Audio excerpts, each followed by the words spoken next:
काफ़ी दिन बाद वीडियो बना रहा हूँ और एकदम एकदम डिफरेंट टॉपिक पे, बट ठीक है, बनानी थी एक ना एक दिन। तो साइबर झील भाई की वीडियो आई और कल यानी कि आज अब 2:40 हो रहे हैं, 20 मिनट हो रहे हैं, झील भाई की वीडियो आई। काल भैरव जी को एक्सपीरियंस कराने की कोशिश की इन्होंने लोगों को। बेसिकली एक थॉट एक्सपेरिमेंट था जिसके थ्रू ये लोगों को एनलाइटमेंट का गिफ्ट देने की कोशिश कर रहे थे। इसमें इन्होंने काल भैरव जी का मेंशन किया, जो कि बेसिकली जिन्हें नहीं पता, शिव जी का जो रौद्र रूप होता है जब वो गुस्से में होते हैं, तो उस रूप को काल भैरव कहा जाता है। और मैं उनकी साधना कर रहा था, जो कि कल यानी कि आज कल्मिनेट हो जाएगी, पूरी हो जाएगी। तो मैंने सोचा कि इन्होंने एक थॉट एक्सपेरिमेंट के थ्रू करने की कोशिश की है, जो कि मैंने देखी पूरी वीडियो, अच्छा था और मुझे तो समझ में भी आया, क्योंकि मैं पहले से इन चीज़ों में हूँ, तो मुझे समझ में आ पाया कि ये क्या बताने की कोशिश कर रहे थे। बट मैंने कमेंट सेक्शन में जाके देखा तो बहुत सारे लोगों को नहीं भी आया। तो मैंने सोचा कि एक थॉट एक्सपेरिमेंट जो कि मुझे लगता है कि थोड़ा ज़्यादा आसान है, थोड़ा ज़्यादा प्रैक्टिकल है, तो थोड़ा ज़्यादा लोग समझ सकते हैं, इसे मैं काफ़ी टाइम से रिकॉर्ड करने की और शेयर करने की कोशिश कर रहा था। बट अब मैंने सोचा अच्छा मौका है तो कर दिया जाए काम, और झील भाई ने भी डाल दी वीडियो। तो बेसिकली जब मैं इन सारी चीज़ों की एनलाइटमेंट वगैरह की तलाश कर रहा था कि एग्जैक्टली मतलब क्या है इन चीज़ों का, भगवान क्या है, हम क्या हैं, हम ब्रह्मास्मि, इसका क्या मतलब होता है, कण कण में भगवान है, इसका क्या मतलब होता है, तो मैं कुछ लोगों को फॉलो करता था जिनकी थोड़ी थोड़ी बातें मैं सुनता रहता था, और सब जगह से जितने जितने समझ में आता था थोड़ा थोड़ा सुनता रहता था। मुझे लगता था कि कहीं ना कहीं कभी कुछ समझ में आएगा। उसकी हेल्प से एक बार मैं रात को लेटा हुआ था सोने के लिए और ऐसी कुछ पॉडकास्ट सुन रहा था। सुनते सुनते मैं थॉट एक्सपेरिमेंट में चला गया। तो जितनी मैंने अब तक नॉलेज इकट्ठी की थी उन सबको यूज़ करते हुए मैंने थॉट एक्सपेरिमेंट किया, जो कि आप अब सुन सकते हो। और इसे जस्ट आप अभी सुन लो, जैसे जैसे मैं बोलूँगा उसे फॉलो करने की कोशिश करना, अभी से याद कर लेना, धीरे धीरे आपके डॉट्स कनेक्ट होती जाएंगी।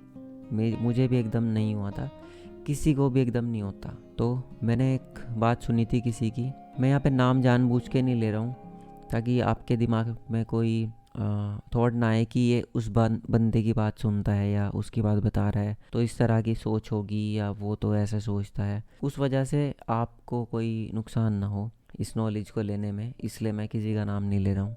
तो उनका कहना था कि चीज़ों को एज इट इज़ देखो, तो ये बात मैंने पकड़ी थी। तो यहाँ से मैंने ये लिया कि हम प्रकृति में जो कुछ है उसे एज इट इज़ देखना। तो चीज़ों को तोड़ना सीखा मैंने यहाँ से थॉट एक्सपेरिमेंट में, कि मिट्टी, पानी, इस दुनिया को 5 तत्वों में तोड़ना, और हमारा शरीर हार्ड मास है तो उसे मैं ऐसे इमेजिन करता था। फिर उसमें ढूंढने की कोशिश करता था कि अच्छा ठीक है, सब कुछ अलग अलग बना है, अगर हार्ड है, मास है, ब्लड है, ये वो, तो उसमें कॉन्शियसनेस का है, मैं ढूंढने की कोशिश करता था। और मुझे शुरू से ये डाउट था इस चीज़ पे कि माइंड में ही सब कुछ होता है और माइंड ही सब कुछ है। मुझे होता था कि नहीं, माइंड सब कुछ नहीं है और भी कुछ है बियॉन्ड, मैं माइंड तो नहीं हूँ। तो ये इन सारी चीज़ों को सोचते सोचते मैं एक रात थॉट एक्सपेरिमेंट में लेटा और मैंने इमेजिन किया कि मैं बैठा हूँ और मेडिटेट करने की पोजीशन में हूँ, है ना, पैरों को फोल्ड करके बैठा हूँ, रीढ़ की हड्डी सीधी, और ध्यान करने की कोशिश कर रहा हूँ। और मैं अपनी छत पे बैठा हूँ, तो ऊपर आसमान, मैं आराम से बैठा हूँ। अभी इस चीज़ को आप इमेजिन करो, मैं आराम से सांस ले रहा हूँ नॉर्मल, और मेरे सामने बिल्कुल मेरे जैसा दिखने वाला बट एक मिट्टी का शरीर है, बिल्कुल मेरे सामने फेस करके सेम पोजीशन में बैठा है। अब मिट्टी का शरीर क्यों है? क्योंकि मैंने बोला ना कि चीज़ों को एज इट इज़ देखो तो समझ में आएगा चीज़ें, जो कि होता है। तो मैंने क्या किया कि प्रकृति मैंने इस तरह से तोड़ा कि इस प्रकृति में क्या कुछ है, मतलब मेरे अलावा क्या कुछ है। तो ये धरती है, और जितना भी कुछ यहाँ पे है हम देखते हैं अपने आसपास, वो बेसिकली धरती में से ही निकला है, हमें सबको ये पता है। जो कुछ भी हम स्मार्टफोन वगैरह भी बनाते हैं सब धरती से ही निकलता है, इसी से निकालते हैं, फिर उसे प्रोसेस करते हैं, धीरे धीरे बनते बनते हम बना देते हैं चीज़ें कॉम्प्लिकेटेड। बट बेसिकली आ रहा है तो सब कुछ धरती से ही है, मिट्टी से ही आ रहा है सब कुछ। मैंने कहा अगर मिट्टी हर चीज़ का सोर्स है ये प्लैनेट में, तो फिर मिट्टी को हम रिप्रेजेंटेटिव ले सकते हैं इस नेचर का। इस नेचर में हम भी आते हैं, इंसान भी, हम भी इसी में से निकलते हैं और वापस इसी में मिल जाते हैं अलग अलग तरह से। तो जब इंसान भी इसी में से निकला है और सब कुछ इसी में से, तो मिट्टी को रिप्रेजेंटेटिव ले लेते हैं इस दुनिया का। पूरी दुनिया में जो कुछ भी है उसका एक सोर्स, एक मटेरियल को रिप्रेजेंटेटिव बना के, और उसे मैंने रख दिया सामने कि ठीक है ये है। अब इसके अलावा क्या है, क्योंकि मैं भी इसी मिट्टी में से बना हूँ, तो मुझ में और इसमें कोई फ़र्क नहीं है। तो वो फ़र्क ही मैं ढूंढने की कोशिश कर रहा था कि ये जो कॉन्शियसनेस है, जीवन है, ये होता क्या है असल में। और जो हमारे मरने के बाद हमारे शरीर में जो जान चली जाती है, वो जान होती क्या है। क्या बस केमिकल रिएक्शंस हैं जो प्रकृति में हो रहे हैं, या उसके अलावा कुछ है। तो मैंने प्रकृति को बिठा दिया अपने सामने कि ये रही मिट्टी का शरीर। तो अगर इस शरीर में जान ना हो तो क्या है फिर वो जो मेरे अंदर है और इस मिट्टी में नहीं है। तो मैंने एक और चीज़ सेम इंसान की बोली हुई थी कि कभी बारिश में जाना और बूंदों को अपने हाथ पे गिरता हुआ महसूस करना और ऑब्ज़र्व करने की कोशिश करना कि क्या हो रहा है। अब उस समय मेरे पास समझ में नहीं आई थी, बट मैंने ये रख ली थी कि ये कुछ इम्पैक्टफुल लग रहा है, इसमें कुछ लग रहा है कि कुछ डीप नॉलेज है, तो इसे मैं याद रख लेता हूँ। तो मैंने वो थॉट एक्सपेरिमेंट जोड़ा इसके साथ कि अब मैं मेडिटेशन से निकल के और बारिश होने शुरू हो गई है और मैं अपने हाथ पे बूंदों को गिरता हुआ देख रहा हूँ। और एकदम से मुझे क्लिक हुआ कि ये जो मुझे महसूस होता है, यही तो मैं हूँ खुद। ये महसूस होना ही मैं हूँ। और मैं यहाँ नहीं हूँ सर में या आँखों में या कंकाल में कहीं, मैं सब जगह हूँ। मैं जहाँ वो बूंद गिर रही है, मैं उस समय वहाँ हूँ, इसलिए मैं उसे वहाँ महसूस कर रहा हूँ। अब मुझे पता नहीं आपको कितनी समझ में आएगी, बट इसे सुनते रहो, धीरे धीरे चीज़ें समझ में आनी शुरू होंगी। एक दिन डेफिनेटली आ जाएगी, मुझे भी सालों लगे थे। तो ये जो मुझ में, मेरे इस हाड़ मांस के शरीर में और इस मिट्टी के शरीर में, जो कि एक ही बात है, क्योंकि ये भी शरीर मिट्टी से निकला और मिट्टी में ही मिलेगा, और ये सामने भी मेरे मिट्टी का शरीर है। इसमें जो फ़र्क है वो सिर्फ यही है कि इसमें मैं हूँ। और हमारे स्क्रिप्चर्स भी कहते हैं, हमारे पुराण भी कहते हैं, अहम ब्रह्मस्मि, मैं ही भगवान हूँ, मैं ही ब्रह्म हूँ। अब इस एक्सपेरिमेंट में एक चीज़ और, एक थॉट और जोड़ते हैं कि ये जो मिट्टी का शरीर मेरे सामने है, ये रिप्रेजेंटेटिव सिर्फ मेरा नहीं है, इस धरती का नहीं है, इस पूरे यूनिवर्स का रिप्रेजेंटेटिव बन सकता है ये। क्योंकि है ही क्या इस पूरे यूनिवर्स में, 5 एलिमेंट्स ही हैं, तो उसका रिप्रेजेंटेटिव भी हम नेचर को बना सकते हैं, और नेचर का रिप्रेजेंटेटिव मिट्टी है। इस पूरे संसार को हटा दो एक सेकंड के लिए, कुछ नहीं है, सिर्फ वो मिट्टी का पुतला है और आप बैठे हो, बाकी अंधेरा है सिर्फ। पूरे संसार की जगह ये मिट्टी का पुतला है, और सारे ह्यूमंस जितने भी लाइफ फॉर्म है उसके रिप्रेजेंटेटिव आप हो, जो ज़िंदा चीज़ें हैं। और बाकी जो मृत चीज़ें हैं, जिन्हें मृत समझते हैं, उनके रिप्रेजेंटेटिव हो गई मिट्टी का पुतला, और जिंदा चीज़ों में हो गए आप। अब देखो कि आप में क्या फ़र्क है। और अगर आप ना हो इस दुनिया में, तो और कुछ बचता है क्या? इसे जितना हो सके उतना सोचने की कोशिश करना।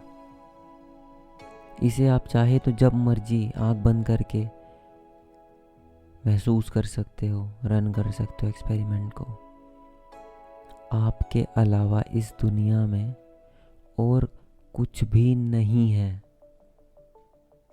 सिर्फ ये 5 एलिमेंट हैं जिनके थ्रू आप एक फॉर्म पकड़ पाते हो। कभी ह्यूमन की होती है, कभी जानवर की होती है, कभी अमीबा की होती है, कभी पेड़ की होती है। सिर्फ फॉर्म बदलती जाती हैं, बट उसके अंदर जो ब्रह्म तत्व है, जो जान है, जो व्यक्ति है वो आप ही हो। अब हर इंसान अलग होता है, ये चीज़ें धीरे धीरे समझ में आ जाएंगी। बट मैंने पहले बोला था, सारे ह्यूमन फॉर्म्स, सारी लिविंग फॉर्म्स के रिप्रेजेंटेटिव आप हो। ह्यूमन्स ही सबसे इवॉल्व्ड स्पीशीज़ हैं, तो हम एक रिप्रेजेंटेटिव ले सकते हैं। और ये भी थोड़ा एक्सपेरिमेंट कर सकते हैं कि अगर बाकी सारी लाइफ फॉर्म्स मर जाएं, ये डिस्ट्रॉय हो जाए पूरा प्लेनेट, और आप लेट से एक स्पेसशिप में हो, धरती से बाहर आप बच गए, तब भी कॉन्शियसनेस जिंदा है, तब भी सारी लाइफ फॉर्म्स जिंदा है आपके रूप में। अभी भी जिंदगी है दुनिया में। तो इतने सारे लोग हों या ना हों, कोई फ़र्क नहीं पड़ता, क्योंकि अंदर जो कॉन्शियसनेस है वो सेम है, वो एक ही है। वो बस हर बार अलग एक्सपीरियंसेस की वजह से, अलग फॉर्म्स जिसमें होता है, उसकी वजह से उसका बिहेवियर चेंज होता रहता है, बट अंदर वो सेम ही रहता है। इसको और कॉन्क्रीट करने के लिए एक और एक्सपेरिमेंट है। आप अंदर से बूढ़े नहीं होते हो, आत्मा कह लो या कॉन्शियसनेस कह लो, ये बूढ़ी नहीं होती, इसकी उम्र नहीं बढ़ती। आप एक्सपीरियंस करोगे जैसे जैसे आपके शरीर की उम्र बढ़ेगी। जब पहली बार आपको कोई अंकल या आंटी बोल देता है, तब एकदम से आपको हिट होता है कि मेरी इतनी उम्र हो गई। ये हिट क्यों होता है? अगर हम सच में इतनी उम्र के हैं तो हमारे लिए नॉर्मल बात होनी चाहिए ये कि ठीक है, हाँ मुझे पता है मैं इतने साल का हूँ और अब मुझे अंकल आंटी बुलाएंगे बच्चे। बट नहीं, वो स्ट्राइक ही इसलिए होता है, वो महसूस इसलिए होता है, झटका इसलिए लगता है क्योंकि अंदर से हम बूढ़े नहीं हो रहे होते। अंदर से हम वैसे ही सेम इंसान रहते हैं, सिर्फ हमारा शरीर बूढ़ा हो रहा होता है। तो आप अलग हो और ये पूरी प्रकृति, ये पंच तत्व, ये शरीर अलग है। इस एक्सपेरिमेंट को बार बार सुनना थोड़े थोड़े दिन में, और ऑब्जर्वेशन शुरू करो करनी। चीज़ों को देखो, वो किन चीज़ों से बनी है, उनमें क्या क्या है। धीरे धीरे जब आप ये करोगे तो आप जस्ट चीज़ को देखोगे, चाहे वो इंसान हो, चाहे प्रकृति में कुछ हो, और आपको उसके बारे में नॉलेज मिलनी शुरू हो जाएगी। ऑब्जर्वेशन में इतनी पावर होती है। और मेडिटेशन में हम और कुछ नहीं करते, हम सिर्फ ऑब्जर्व करने की कोशिश करते हैं। और जहाँ आपकी ऑब्जर्वेशन 1 सेकंड के लिए सही जगह आई, आपको समझ में आ जाएगा खेल क्या है। कुछ नहीं है इस दुनिया में, सिर्फ और सिर्फ आप हो। बाकी जो इन्होंने बात की है नेक्स्ट लेवल की, कि फिर भगवान क्या हैं, उनके जो इतने सारे रूप हैं वो क्या हैं, वो मैं नेक्स्ट वीडियो में समझाऊंगा। ये ज़्यादा लंबी हो जाएगी नहीं तो। इसके अलावा एक और भी मैं वीडियो रिकॉर्ड कर रहा हूँ सिरत भाई की वीडियो के ऊपर, उसे भी आप चेकआउट कर सकते हो। जय श्री राम।